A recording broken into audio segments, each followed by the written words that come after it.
আজিৰ দিনটো অসমৰ জাতীয় জীৱনৰ কাৰণে এটা কলা দিন।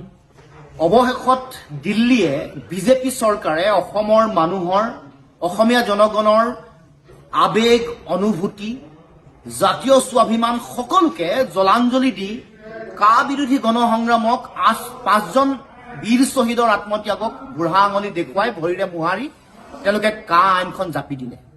এইটো অসমৰ প্ৰতি প্ৰচণ্ড অন্যায় আৰু এই অন্যায়ে অসমৰ ভাষা কৃষ্টি সংস্কৃতি মাটি ভেটি ৰাজনৈতিক ভৱিষ্যত ধ্বংসৰ মুখলৈ ঠেলি দিব।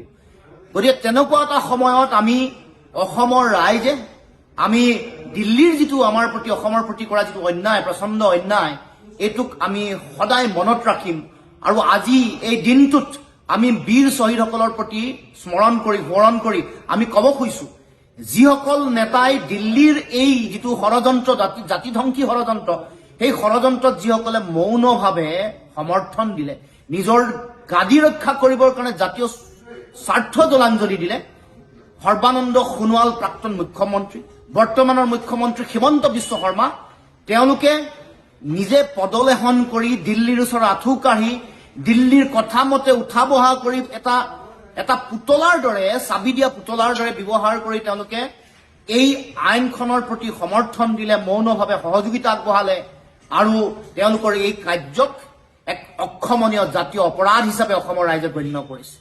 গতিকে তেওঁলোকৰ এই যি কাম কাজ এই কাম কাজক ইতিহাসত সকলোৱে মনত ৰাখিব আৰু সৰ্বানন্দ সোণোৱাল আৰু হিমন্ত বিশ্ব শৰ্মা জাতিটোৰ কাৰণে খলনায়ক জাতীয় গাদ্দাৰ হিচাপে কলা আখৰেৰে লিপিবদ্ধ হৈ থাকিব। গতিকে আজি এই সন্ধিক্ষণত এই যি অসমৰ প্ৰতি কৰা অন্যায় এই অন্যায়ৰ বিৰুদ্ধে প্ৰতিবাদ সাব্যস্ত কৰিবৰ কাৰণে সকলোকে মই আহ্বান জনাইছো। প্ৰধানমন্ত্ৰী নৰেন্দ্ৰ মোদী ডাঙৰীয়া অসমলৈ গৈ লাচিতৰ প্ৰতিমূৰ্তি উন্মোচন কৰি আহিল। মহাবীৰ লাচিত বৰফুকনৰ প্ৰতিমূৰ্তি উন্মোচন কৰিলে, তাৰ বিপৰীতে যি আদৰ্শ লাচিত বৰফুকনৰ আছিল তাক হত্যা কৰিলে। প্ৰতিমূৰ্তি উন্মোচন কৰিলে কিন্তু বিদেশীৰ বুজে জাপি দি জাতিটো সংকটৰ মাজলৈ ঠেলি দিলে। অৰ্থাৎ উন্মোচন কৰিবৰ কাৰণে তেওঁ অসমলৈ যোৱাৰ দিনাখন পকেটত কা আইনখন লৈ গৈছে। গতিকে তেনে সন্ধিক্ষণত জাতিক কৰা এই অন্যায়ৰ বিৰুদ্ধে সকলোৱে মাৰ বান্ধি থিয় হ'ব লাগে। অসমৰ প্ৰতিটো জাতীয় অনুষ্ঠান জাতীয় জনগোষ্ঠীয় দল সংগঠন বিভিন্ন ব্যক্তি বুদ্ধিজীৱী কৃষক শ্ৰমিক হালোৱা সজোৱা সাহিত্যিক সংস্কৃতিৰ লগত জড়িত হৈ থকা ব্যক্তি ব্যৱসায়ী সকলোৱে ঐক্যবদ্ধভাৱে গণসংগ্ৰামত চামিল হ'বৰ কাৰণে আহ্বান জনাইছো।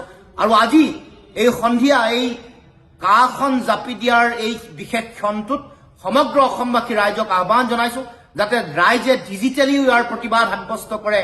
সকলোৱে নিজৰ ফেচবুক ছচিয়েল মিডিয়া ইনষ্টাগ্ৰাম হওক য'তেই হওক নিজৰ যি প্ৰফাইল পিকচাৰ আছে সেইখন যাতে সকলোৱে কলা কৰি দিয়ে কলা কৰি প্ৰতিবাদ সাব্যস্ত কৰে তাৰ কাৰণে সকলোকে আহ্বান জনাইছো।